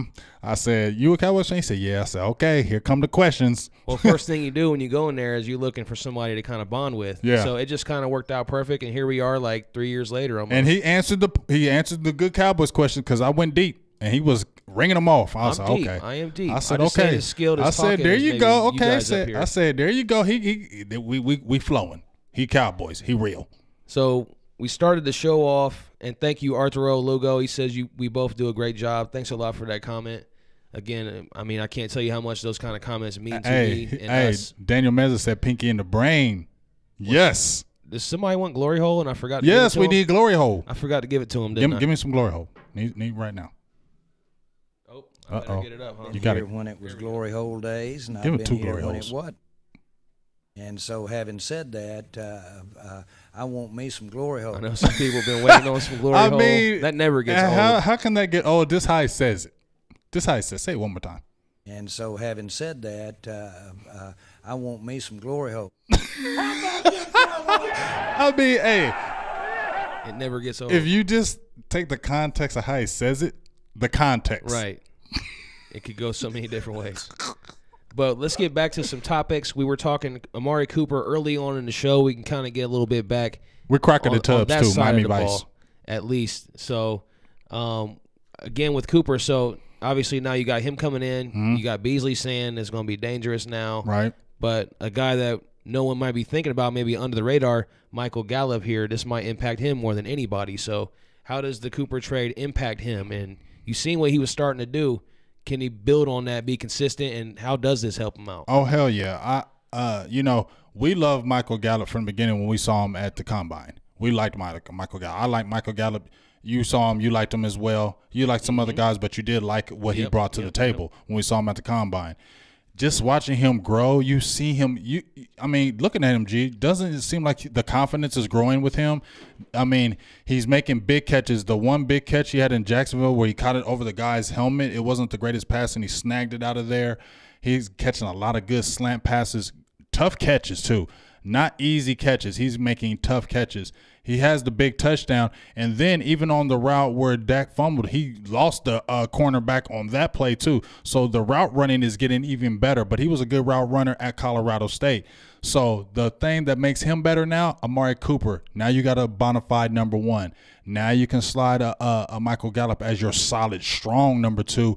And you remember when they had Jerry Rice, you heard about Jerry Rice, and you had John Taylor. When you had Randy Moss and a Chris Carter. I'm not saying, but when you have one dog and then you got a one dog A, it makes your team that much more explosive. And I just think Gallup is going to continue to grow. So when people focus on Coop, Gallup gets another touchdown. When they're looking at Coop, Gallup gets another slant pattern. I think it's going to be a world of greatness for Gallup, and I think he's just going to continue to emerge. He's going to be I love Gallup. I do. Yeah, I feel like he's really explosive. You can definitely see that when he's out there. Like this, he has that burst, and he's got a good mindset. He's got that second gear or third gear, whatever like he just kicks it up another notch when that ball's in the air. But for me, it's going to come down to how can Dak Prescott handle all this, because so far as we've seen, no 1,000-yard receivers. You got Cole Beasley getting 9 catches in one game, and the rest of your guys getting 1 catch each. I don't want to see games where guys are just disappearing. Right. So that's something I worry about. Is he going to be limited with the quarterback? And then the biggest thing that stands, well, not the biggest thing, but one of the things that stand out when I watch him play and he catches the ball, I just get these visions of Dez Bryant. Like, he just looks just like Dez physically. The way he catches, the way he runs, the way just his body language, he just reminds me a lot of Dez. I feel like we basically got a mini Dez in return for him. A younger one, but a faster one too. And I think he was a lot better. Not at quite as big, but not as big, but I think he's a better route runner than Dez. He's definitely a better route runner than Dez. The hands, I think he still may have bad. People talk about the drops, but I think his hands are super solid. He's been one of the more impressive. He's he's not a body catcher. He catches it with his hands. So just if you're saying that that's a mini Dez, we got a younger version. So when we saw Dak Prescott with Dez, we saw Dez on the way out Dez. We didn't see Dak Prescott with a 2014 Dez. Yeah. You feel me? Yeah. So we can't see how that combination would have been dynamic because we didn't get Dez in his young years. We're getting Amari Cooper in his young years. Dak Prescott's only 24. Now you got Amari Cooper's only 24. You get what I'm saying? You got a Michael Gallup who's 22, 23. You got that core where you can grow now. You get what I'm saying? And then you got a Cole Beasley. Yeah, he may be 29, but now you can sign him to a 3-4 year deal because you got a foundation, and it's okay to hit him with a 3 or 4 year deal because it's not going to kill you. He's not going to command crazy money. Cole Beasley's not. So you can re-sign him to a good deal as well. Like I said, man, it's just going to come down to the quarterback in my mind. There's no more excuses. Mm-hmm. This is it. I mean, and as I said before, if the offense doesn't produce this year, Scott Linehan's going to be the one to go. It's not going to be Jason Garrett or Dak Prescott. It's going to be Scott Linehan's going to be the first one going to get the axe. C.J. Richardson loves the glory hole. He chimed in with his comments, the fire emojis for the glory hole. Yes, we love him. Everybody loves that glory hole. So what are we talking about with this schedule looking like? These next upcoming games. Yeah, actually, my cousin had asked me a question before we went on. He was asking me, well, we didn't dive into specific games, but he was saying over the next 6 games, what do you think the Cowboys' record will be? And my answer is pretty simple because it's the same pattern we've been on, 3-3. Like that would make sense. You know? And that wouldn't be good because if we were 3-3, you'd have us at we'd be 7-7. 7-8 because we're under. So it would be 7. We're 4-4 right now, right? No, we're 3-4. 3-4. Yeah, we're 3-4. So we end up 3-3 at the half. We're 6 still and 7. Yeah, so 6 and 7. Either way, good. I mean that's just been the pattern. Right. 3-3, 8-8. I think I saw a stat with the last 10 games. It's win loss, just like that. The pattern. That's what it's been, and we've always been saying the average. We're average team. We're the average coach, and that's the problem.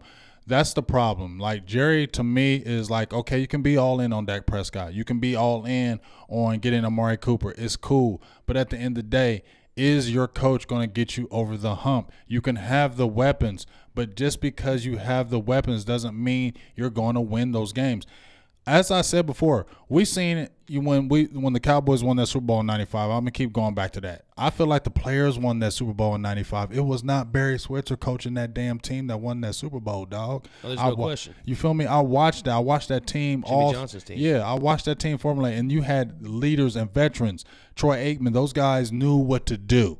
So the coach didn't have to sit there and be so hands-on because the players knew what to do. You might not even needed a coach. Yeah, for real, because they were so entrenched on what the goal was. You get what I'm saying? So that's the only time where I can see us winning a Super Bowl with Garrett is the players are so good. But right now our team is average. So if we don't have the above average players and you have an average coach, where do we think we're really going to go to a Super Bowl, folks? I'm not trying to be a narcissistic or a pessimistic, but let's be honest with ourselves in this, folks. Angel Zubia, and I'm looking on Facebook Live. Angel Zubia says, what about Terrence Williams real quick? Bye. See ya. So this will be the last season for him. He's it. He's done. I think a lot of people are wondering why he's just not cut right now. I don't know. Waiting? It don't make no sense. But I think what I've heard is, from Mike Fisher and these guys, that if they cut him, they're not losing anything by cutting him. They're not gaining anything by keeping him. So that's why they just do. I just think they have a deep love for Terrence Williams, and they're just trying to be nice. It's amazing how guys just fall off like that. Man, he was never great though. Appreciate the comments. Wendy Mason says Gallup's going to be a star. I agree with that, Wendy. I definitely think, like I said before, with the right kind of quarterback play, I think Gallup could definitely he's a good player. He's a good player. Daryl Brown says, who is Amari Cooper replacing as a starter?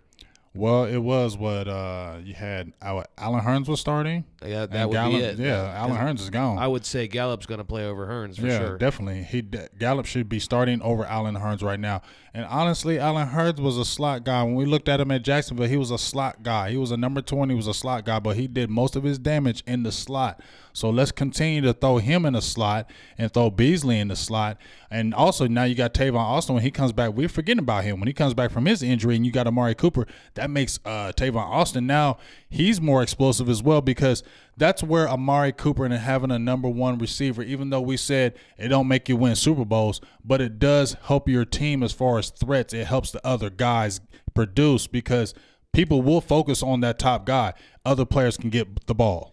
Yeah, just to show you kind of how sad our offense has been up to this point, it's like Tavon Austin really was like one of our best deep threats, like down the field plays. Right. Like that was happening a lot with him. And like he shouldn't be your number one down the field type player. No. C.J. Richardson says offensive line play will be the key going forward. I agree with that. Yes. That's what I was saying when we talk about excuses. Mm-hmm. What are we going to say when we have the next bad game? Now it's the offensive line. That's the last thing you have to blame it on. Yeah, I mean, there's nothing else to blame it on now. We got receiver. Well, I guess tight end you could say, but receivers, quarterback, running back, we're Defense. good. So offensive line's the last remaining excuse. I think the biggest thing that people are frustrated, well, I've been frustrated with the guy we brought from the Bengals, Paul Alexander. Now, I watched a lot of his teachings in the offseason, and I was really excited about his teachings. It seemed like a lot of the players like him. But just because the players like you don't mean that you're effective in winning and getting things done. I told everybody, I made a post a few weeks ago that it killed us when we got rid of Bill Callahan. When he went to the Redskins, I almost wanted to cry.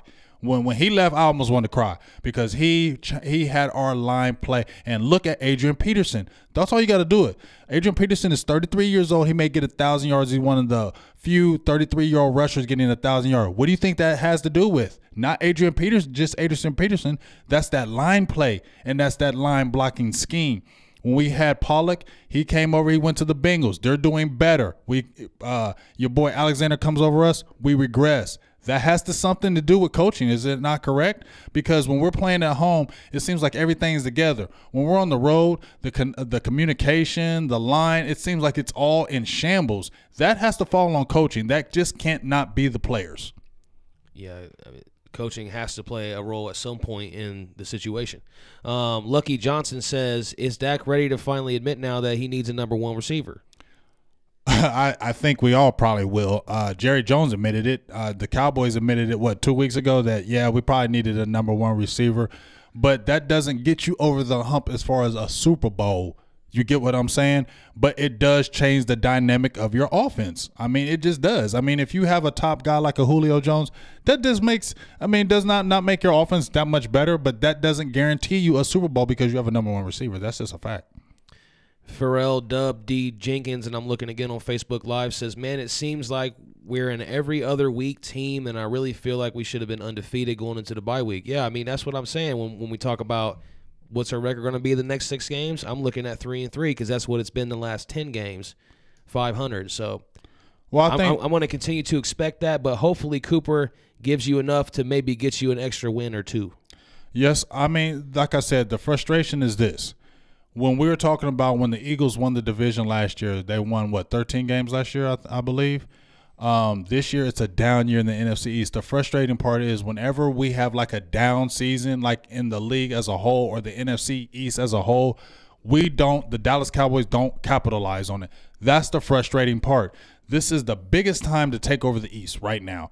The Washington Redskins are freaking 5-2. Are you serious? The Washington Redskins, I will say it again, are 5-2. I'm sorry, I don't believe in the Washington Redskins at all. They have John Gruden as their coach, but they are playing sound fundamental football. And here's the thing. When you watch the Washington Redskins, are they that talented? No. So you have to say, gee, right now, coaching has a big part of it. So when we say that coaching doesn't mean anything or we can't blame the coaches, well, the Redskins are 5-2, and I'm sorry, I just don't think the Redskins are a great team, but coaching has really helped them. Isn't it funny how we pretty much say in the same sentence, on one hand, the 90s teams can win without a coach. Right. Now we're like, the coaches are holding us back. It's just funny how that it's works. Weird. Wendy Mason agrees with you, and she says, and she adds to what you said. She says, plus, we're talking about Adrian Peterson with the Redskins and how well he's playing. He hasn't played since 2015. Right. To add that on top of what you were saying. I mean, they were saying he was done when he went to the Saints and he played with the Cardinals, and then he comes with the Redskins and he's reborn. That has something to do with that coaching and that line play. Law Nation says we always play down to the level of the teams we Hell play. yes. I mean, I can agree on that on some levels because we play a team like Jacksonville and we blow them out. You know, it's not a close game against them. Right. But then, yeah, I mean, most of the games you feel like you should win, you still find a way to where the other team that you're playing has a chance to win it at the end, if not a better chance. Well, you know why? I think the biggest reason what that to me, G, is because Jason Garrett is conservative. He's a conservative coach. And when you're conservative, even when you play a team that you should destroy, when you have that conservative mindset, it keeps that other team in the game. When you coach conservative, I don't care. I've coached. When you coach conservative, you lose. You don't win games because you're worried about making a mistake. And when you're worried about making a mistake, you make the mistake. It happens all the time. You have to play smart, but you have to play with a reckless type of abandon, because if you don't, you will lose. It happens every time. And we always seem to play on that conservative side. And it's like when we get a lead, we kind of pull back the reins and start going into conservative type offense and defense. And it always bites us. How many times have we seen us get a 21-point lead, a 14-point lead, the team comes back and beats us? Looking over here at YouTube comments, appreciate everybody checking out over here. Ori says 95, the team was full of dogs. They wanted it more. Probably talking about more so than what the teams that we have now. I don't know about that. I just feel like that when you guys got new guys that are taking the league by storm, you haven't seen them, it changes everything. Flows Infinite says, get Deontay out of here, bruh. Talking about Deontay Thompson. So Yeah. why are they holding on to him? He's done nothing. I don't know if I think the main thing. Special teams a little bit. I don't know. I think it's the main thing they're holding on to him is that draft pick. I don't know if they have to keep him for a certain amount of time because they can get that 4th round pick back. I think that's the key. They're holding on to him because he's been hot garbage the last few weeks, and come on, Deontay Thompson. First of all, he looks old as hell. Have you seen him? He looks old as hell. Yeah, he does. Nook says, how long is Tavon Austin out? And Electric Chicken also wants to know. He has that groin injury. I haven't heard an update about him lately. I think he may be out another week. Also, I'll bring up an injury front is Jeff Swain. He is definitely going to be out against the Titans. So we need to have somebody step up. They play Schultz. He got a pass last week against the Redskins. That's going to be what's really going on with Jeff Swain being out. Who's going to be the starter at the tight end position? Is it going to be Blake Jarwin? Is it going to be Schultz, who's been inactive every game except the Redskin game? Or Rico Gathers, who they have no trust in, it seems like? That's going to be the key right there. That's a big loss losing Swain. So Nook and wait, what'd you say about Austin? When's he? I said probably another week for Austin. Guru says Tavon's one of the biggest first-round busts in history, but this is one of the haters that's tuned in with us. About that one, that's Stevie crazy. Mac 23 says, I heard they're keeping T. Will just in case we lose a receiver or two later on, maybe in a playoff battle. So he's saying just for the rest of this season. I wouldn't say that because we still got Noah Brown. Noah Brown is eligible off for injury reserve right now. Let's see here. Appreciate you guys making comments over here on our YouTube channel. Tyrone Church says to the next 6 games comment, he says 5-1. If you're thinking 5-1, you must be pretty confident in Cooper because, like I said, the last 10 games it's 500. So, and it's not you haven't lost 2, you haven't won 2 in a row. So I don't have a lot of reason to think that they might go on some sort of winning streak right now. Titans don't have a bad team unless Cooper makes that big of a difference. Titans aren't a bad team. You know what I'm saying? They got a good defense. Matt Shelby checks in on YouTube, says, What up, hey, Shelby? finally caught you guys What live. up, Matt? Appreciate you, Matt. We are live every Sunday. We're going to work to try to have more frequent content coming and be able to put out a better schedule of when we might be live when the games aren't going. Usually we're here at 6:30 on Sundays, but it's season, so things are changing. But as you can see, lots of comments coming in through YouTube. Thanks to all you guys who are leaving comments there. And also over here on Facebook, Daniel Meza, he's on both. So you could be like him. You could jump on YouTube. You could jump on Facebook.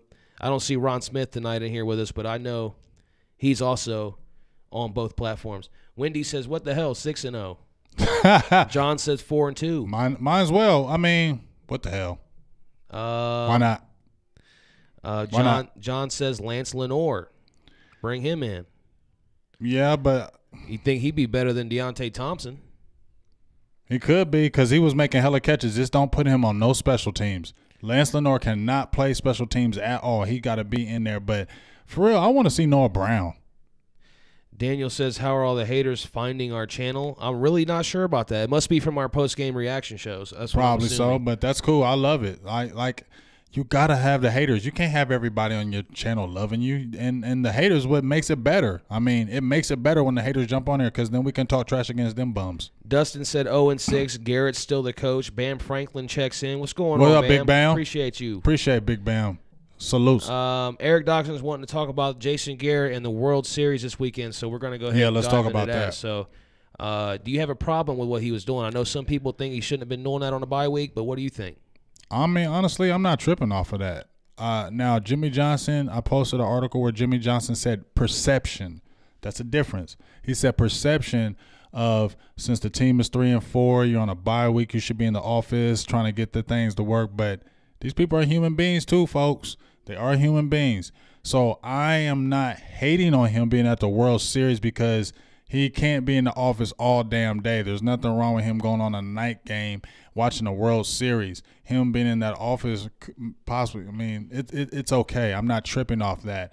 I don't think that's going to have any bearing. Just like that trip with Romo to Mexico. That's not why they lost. Folks, come on.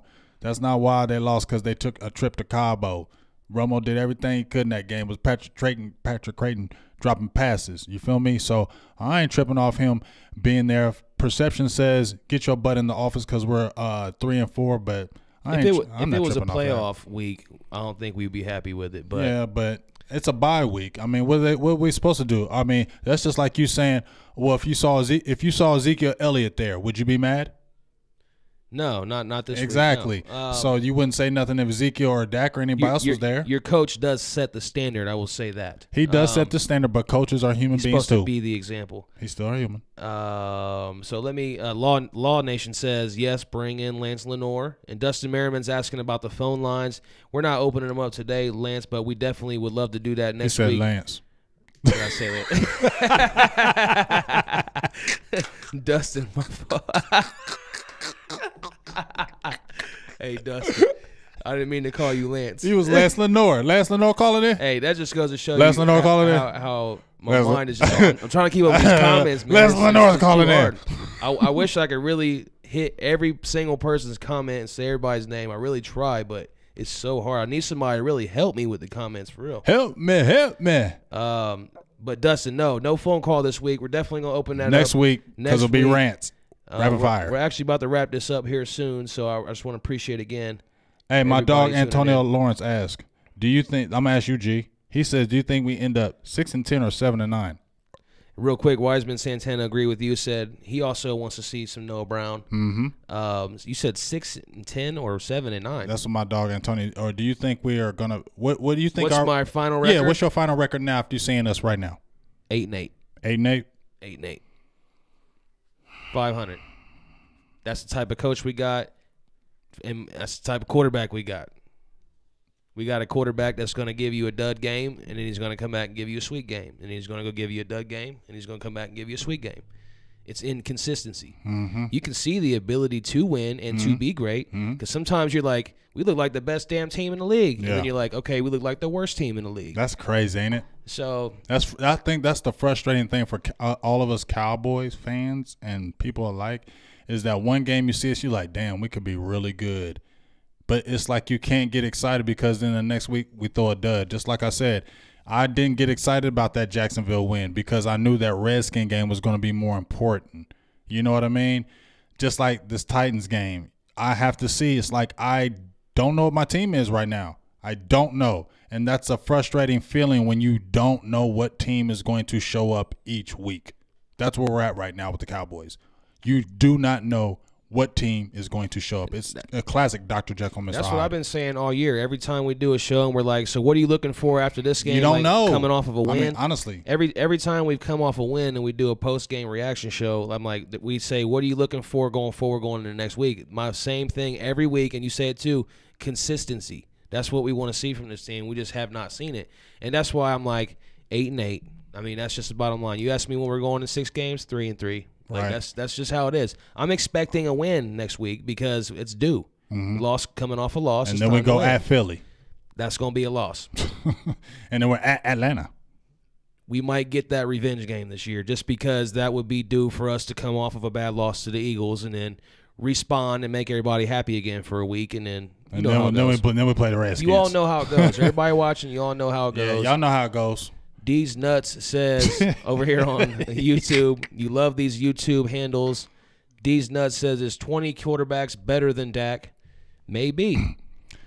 I mean, I'm going to say one thing about Dak Prescott. I'm not going to really kill Dak because, like I said, he does have to get better. But if you really – I'm going to keep it real. That Washington game really showed a lot to me about him. So I'm really just – I'm wanting everything good for Dak right now because when he took that hit – in that Washington game, I can't tell you right now how many other quarterbacks would have got their ass back up and played in that game. Like, straight up. How many quarterbacks would have got back up in that game and played? See, I don't look at it as much as you do. I feel like he came back knowing, like, I can't miss time because I don't want to lose my job. Man, that could have been too, but he is a competitor. He is a fighter. He is a leader. Yeah, I won't disagree with that. And he fights to the end. He fights to the end. I also feel like he's insecure because he knows that at this point, no one's signing him to a long-term contract. So he's got to – I don't know. Jerry's giving him that backup, though. He's not going to be affording Cooper – yeah, but we've seen that. He's not going to take a chance of Cooper Rush coming in and playing well and unseating him or something like that. Controversy. Blue got 5. I'm looking on YouTube. He says Richard is the only coach with any type of fire. I could agree with that. I'm not going to agree with that because there's other guys on that staff that have fire. You just happen to see Chris Richard because the cameras are on him when he's going off. I guess I could agree with that. You know what I'm saying? Like the media is going to show Chris Richard going off, but that doesn't mean he has more fire than anybody else. That's not true. I don't agree with that. From what we can see, from what fans can see, yes, he's got hella fire. That's what you I love assume. It, but that doesn't say yes. Nook says he thinks we're on the way up. Thinks 10-6 makes the playoffs. Hell, 9-7 can make the playoffs in our division. Guru says check down Alex, beat y'all and laughs. So I wish that these guys who want to try to talk trash or think that we're some like crazy, delusional, like you say, unicorns and rainbows Cowboys fans, like go back and watch the game. You'll hear how bad like the Cowboys got their asses whooped by Big Game James. Yeah. For letting Alex Smith do something like that. Yeah. And Alex Smith is whack. Yeah, so we know that, Mr. Guru, so you don't even need to say it because we already know it. So we appreciate you. We love you, appreciate hater. your comment. I'm gonna get a shirt saying I love haters because I seen a shirt. This guy had it. He said I love the haters. I think I'm gonna get me a shirt saying that too with the Cowboys on the front, saying I love the haters because y'all some hating fools all the time. Just be hating all the time. Always got Cowboys in your mouth. John Zapita says Dak ain't losing his job to Cooper Rush. I mean, you just never know. You can't really just say that. I mean, you don't know. What has Dak done to be like he's going to be hard to replace? I haven't seen that. Well, but Cooper Rush is not good. Well, we got to see it. I mean, we haven't seen it. We don't know. I do. I don't think we do. If you know, then why is he still on the Cowboys? He won't be. If Cowboys cut him, he won't be nowhere else. I think he'd get a chance somewhere. He ain't going to start. I think he did that with his preseason performance last year. Maybe, but he'll never be a starting quarterback in the NFL. Slim Cuddy says, Dak's not that bad. I think he just plays safe. Those are receivers. He don't trust his receivers. Matt Shelby says they load the box all the time on us, which means people are open somewhere. Dak needs to see the field better, period. Yes, that's not all the way true because I posted a stat and so where the 8-man box and Ezekiel Elliott is only seeing 24% of 8-man boxes. There's a lot of other running backs seeing bigger 8-man fronts than him. Well, I will definitely agree that Dak needs to see the field better. He definitely needs to see the field, which is what Shelby said. But he's not getting stacked boxes. Ori says Gary Brown, the coach, has fire. Gary Brown does have fire. I like Gary Brown because I watched him at Houston when he played with the Oilers running back. Bet y'all didn't know that. Todd McGowan's talking about undisputed and Chris Carter, first things first, how they're giving Amari Cooper all this love and think that he's going to do well. They do. I mean, he is. I mean, Chris Carter, you know, he's hard on Dallas. But one thing I like about Chris Carter is I don't feel like he's a hater like a Shannon Sharp. Like a Shannon Sharp, he's a hater, dog. Like he don't give real analogies to me sometimes because he just hates so much. Chris Carter don't hate like that. I think he tells more of the truth. And he really gives a real analytical opinion of the team. And I think it's good because he actually looks at the players and he knows from the receiver position how much better that makes us and how much it helps Dak Prescott become a better player. And didn't we say before, G, that we didn't know if Dak was a franchise where he can carry a team without just no weapons?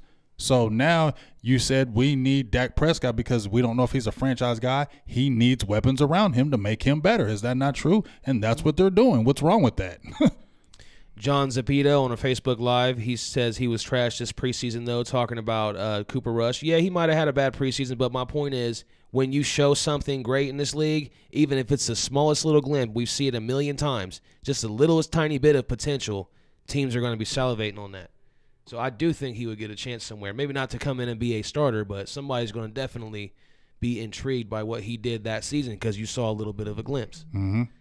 And that goes a long way in this league. Look at a lot of these guys that get large contracts who've never even played or barely played at all. Bam Franklin brought up something about Connor Williams. I'm not mad. I like Connor Williams, okay? What did he say? What did he He was say just saying because Connor Williams, if you really had to look at the all-22 tape now. Well, what did he say? He's saying that we need to replace him at left guard. Okay, so he's saying no. He said that was a bad draft pick, basically. Yeah, but I don't think it was. I think Connor Williams is a good player. He is a good player. If you watched him, does he mess up? Yes, he has missed blocks. He's light in the pants. I told you, people saying he's 315. I don't believe that. You got to put him on the scale and say he's 315. I think he's about 300, and we knew he was going to struggle at guard. He was more of a tackle. You knew he was going to struggle because he didn't have the weight. But if you're looking at him as far as a technical player and how he can get out, he's athletic, I don't think Connor Williams is a bad pick. And Marcus Marshall, who I follow on Twitter, brought something up big that Zach Martin came in the league, I think, at like 23, almost 24. Connor Williams is only 21. That's huge. Bam agrees with you that he's a good player, but he's just undersized. Yeah, he's just undersized, but get him in that weight room another year, he'll grow. Eric Doxson says, what about Zeke's lack of production in the last game? Was that all on the offensive line? Or for me, it would be you might not recognize that the Redskins' defensive line has shut running backs down all season. I think Law, and shout out to Law on this. He posted a stat for all the players that the Redskins have played against. Yep. None of them did anything. Not one running back has done anything on the Redskins. That front is good. Kerrigan, the Allen, your other boy from Alabama, both of them Alabama boys, those are stout guys, and they were giving them fit. So nobody is running on the Redskins this year. And the Redskins have always had a good defensive front. I mean, come on. Even when the Redskins haven't been good, they've always kind of had that good defensive front. That's where they've always kind of made their money, is on the offensive and defensive lines. That's where they always love to build. Law says Connor's playing solid but not great, and he says the real issue is La'el Collins at right tackle.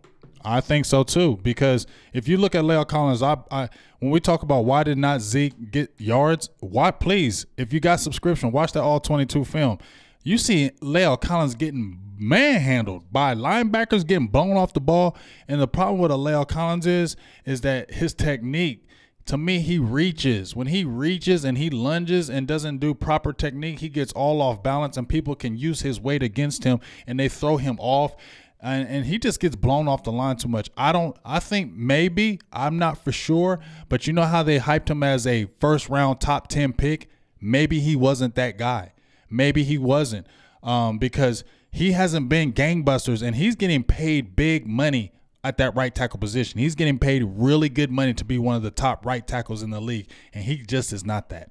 Jay Rish, thanks for your comment on Facebook Live. I see you there. Ellis Antonio, he says we might need a coaching change. Look at how the Rams got rid of Fisher and then had a new system, and now Goff's a Pro Bowl quarterback. Let's jump on that. Remember we were talking outside of that, G?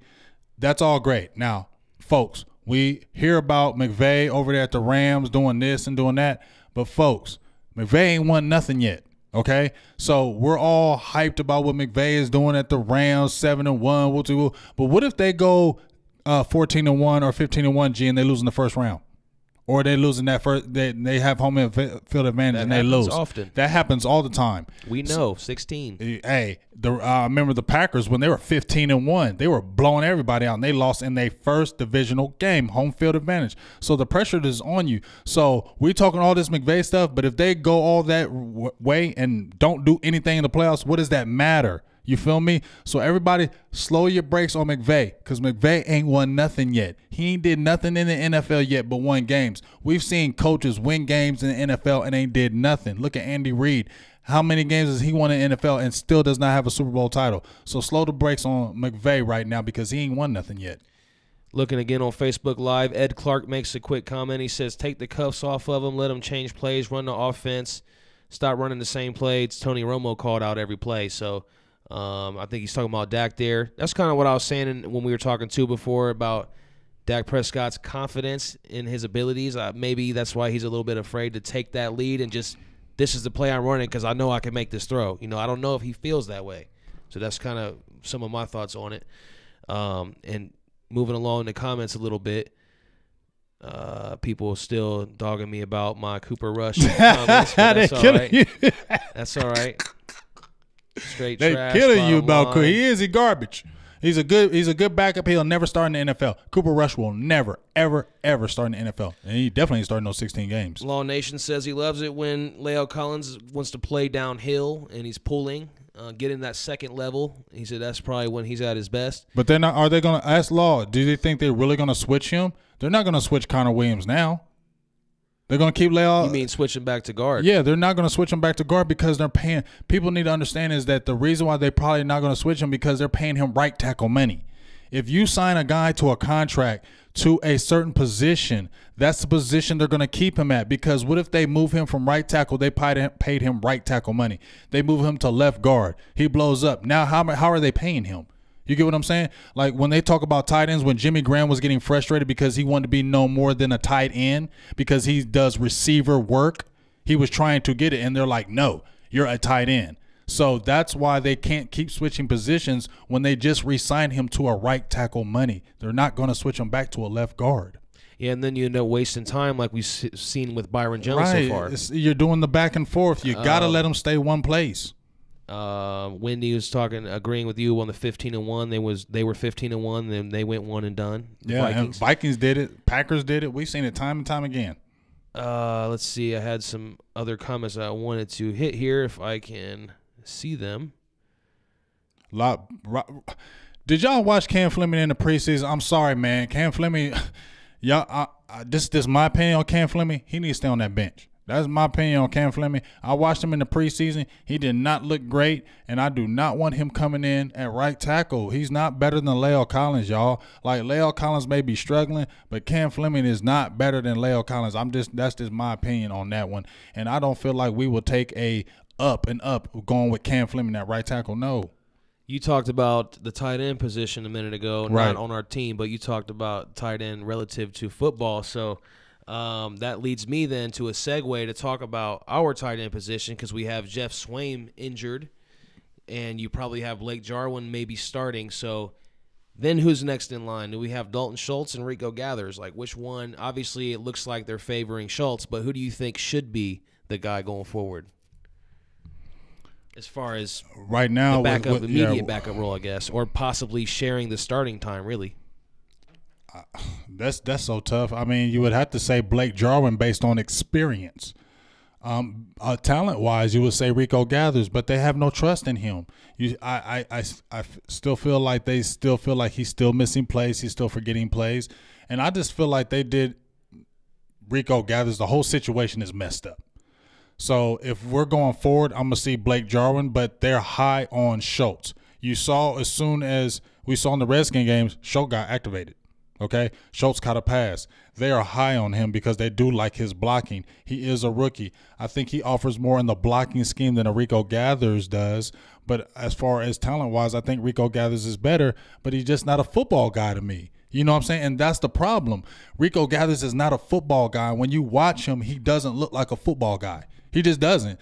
I mean, you got that huge size and that radius and everything else, but he just doesn't look like a football guy. And it's frustrating because you can't use him like you would love to use an Antonio Gates, like you had a basketball to football guy, a Gonzalez, one of those guys that went from basketball to football. It just seems like Rico Gathers is not catching on. So either there was a disconnect with the staff with him or something is going on, but that Rico Gathers situation is just not working. So you would have to say Blake Jarwin and Schultz because remember, they invested, a 4th-round pick on Schultz? They invested a 6th on Gathers. They're going to go with Schultz before anything else because they're going to want to see it through. Looking back over here on YouTube, DJ G-Rob says Dalton and Jarwin are too soft. That's kind of something that I evaluated Jarwin myself. is soft. And I don't know about Schultz being soft. You mentioned it. Yeah, I guess we ain't really seen enough to know. But you mentioned the experience, and even if that's the case, it's not much. If he does have, I know. This season I will be know. whatever You're experience right. he has over them. And that's so. scary because now you think just imagine if we had like a Jared Cook or somebody right now at the tight end position. Yeah, that would be nice. Or Eric Ebron, who's been balling out at the Colts, who I told the Cowboys to make I wish the Cowboys would have made a play for him. He is balling out with Andrew Luck. Imagine if, Dak, you got Amari Cooper and then you got a dynamic tight end, because people need to understand is that they were on the downside. Jason Witten was on the downside. Dez Bryant was on the downside. Dak hasn't had guys that are on the upside. You know what I mean? As far as receivers, tight ends. So it's kind of hard to evaluate too, in my eyes, still a little bit with Dak because he hasn't had the top flight weapons. He still needs a top flight or a better tight end to make him better as well. Because think about it, G. If we had like a really dynamic tight end, look at how much better. I mean, Patrick Mahomes is nasty, but he's got Tyreek Hill.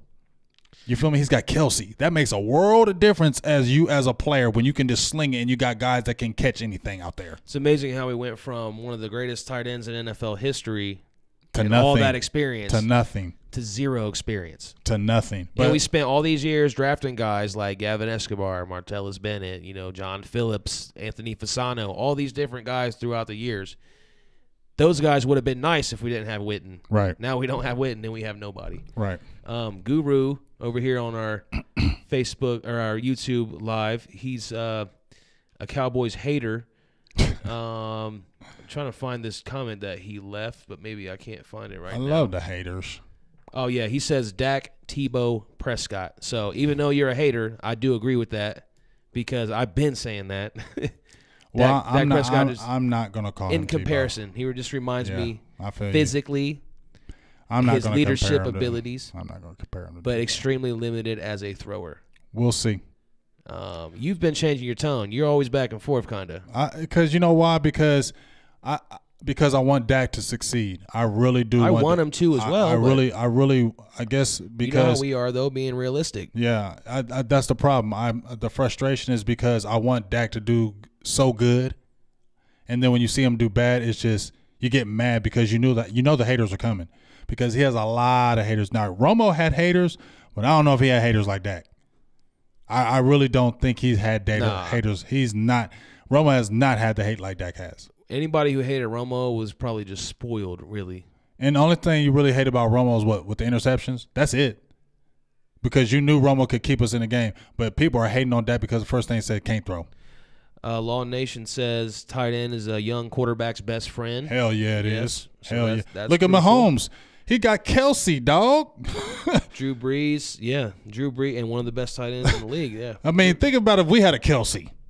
Law also says Drew Brees went 7-9 3 years in a row when they took away his tight end. That's true. So yeah, tight end does play a big role. Law, you in here spitting this knowledge, dog? For me, it always make sure you guys go follow. Go his page follow too. Law. He Click in here spitting fire. Subscribe to him Flame on on YouTube. You guys on YouTube watching? If you're watching us, you might have came from him. But if you're not, make sure you go over there and subscribe to his channels too as well on YouTube. Hey, Law Law, Nation. Yo got fire. Yo got flame. So it's about time to wrap up this thing then. And we appreciate everybody checking hard in. today. We've been hard. We've been here for a while too. Yeah, I didn't even realize that. That's you. That's me. I appreciate you guys, everybody who checked in tonight. Make sure you check back in next Sunday, Tennessee Titans pregame show. We'll be there, an hour before kickoff. Check in on this week, too, because we got some stuff coming up this week. We got some good stuff coming up Wednesday and Thursday. Getting to that. And then also the post-game show next week after the game. So make sure you're there pre and post because those shows are huge, and we love to have everybody in there with us on YouTube and Facebook for that. So, and as he was just getting to, we're going to be trying to drop some more content this week. Look for maybe some film breakdowns, some top 10 lists, things like that. Different type of content. We're trying to expand here a little bit and just get a lot more so you can see Big Game James a lot more, really, because I know a lot of people love watching the show and what you got to say. So definitely get you out there a little bit more on that channel so people can definitely see what they love and they can see my production like we talked about earlier, how it all just is kind of manifested as Cowboys fans into what it is. So it's just a big creation of Cowboys love, what you guys are watching right now. So tune in this week because it's going down this week, so tune in. Thank you, Cowboys, for making me a fan as a kid and leading me to where this is going today. So appreciate everybody. YouTube, Facebook. that was so deep what you just said. Was it? No. Oh. Just for the best with you. Well, do you have any final thoughts then as we finish up the bye week and get ready for the Titans? No, I'm just excited about. I just want to give one thing. Excited about the Amari Cooper trade. I am very excited to see what will happen with the team. Just want to see what happens with Dak Prescott and the team. But Mainly, more than anything else, shout outs to everybody who's tuned in today. It's the bye week. You could have been doing anything else. You could have been in church. You could have been, with the kids. But the fact that you're tuning in, listening to us, really, really, folks, we don't really just say this. It really, really means something to us. All the views, the likes, the comments, the shares, it's huge to us. So without y'all, we're nothing. So I just want to continue to give shout outs to everybody supporting Silver and Blue Nation, Big Game James, from the very beginning to now. We love y'all. Keep on supporting, keep on liking, keep on sharing, because we're going to continue to keep getting better and better and bigger and bigger. Yeah, I'm going to go ahead and read off a few names too here before we jump out. Last minute shout outs, last second, last call shout outs. Ban Franklin, Daniel Meza, Annette, Jay Rish, our guy Law Nation. He's been here with us for a while. We appreciate Hell you, yeah, Law. Hey, salute, Law. The Underground Cowboys Nation. Man, it's deep. It's thick. They were in the show today. It's we thick. Appreciate that. Yes. Eric Doxson, Randy Bills, Arturo Lugo, Mary Gramillion, Mama T, Will Richards, Tim Warner, Katina Wright, Katina Janiqua Russell, my boo Annette, Jawan James, Wendy Mason, we love you. Wendy Mason, we love you. Joe Tranchina, I don't know that one, Joe. Mr. Hargrove, our newest Patreon. Salutes. Juan Madrid, Antonio Lawrence. As always. What's up, Big Tone? I'm just rolling through, saying Keep on everybody's going. name. We Keep on appreciate going. you guys. I'm going to go ahead and Ryan Dye. Let's not forget Ryan you. Dye, what's up? We appreciate you, big dog. And I'm going to go ahead and Ron Garrett, Tim Warner. Ron Garrett, I love you, dog. Let me jump over Tim here Warner. to YouTube. Stevie Mack. Stevie Mack always 23. there. He's always with us. Always Stevie Mack. Nick Blue. What's Todd up, Nick? McOwen. Todd. Roberto Torres. Dane 62. Dane 62. Let's see if there's any new names. DJ G Rob. DJ G Rob, what's up, baby? I did say you earlier, but we appreciate you, and I want to make sure, because I'm just going up here these last few people that have left us comments. Eric Dobson, Giving what's these up, baby? shout-outs. Eric Doxson. Flows Infinite. Ori Judry. Nook Nook. Yes. Say Prime Time. Keep going, I love it. And that beat going with I'm it? not giving you love, Guru. Not giving you any love. Michael Nesmith. Yes. Robert Torres. Yes. Appreciate everybody. Make sure you guys check back next week. D's Nuts. That's a YouTube handle. I like D's that one. Nuts. That was a great segue how you said it. Like, make sure you check in. D's Nuts. All right, guys. We'll see you guys next week for the pregame show. That's Big Game James. And that's producer G Voltron. We love you.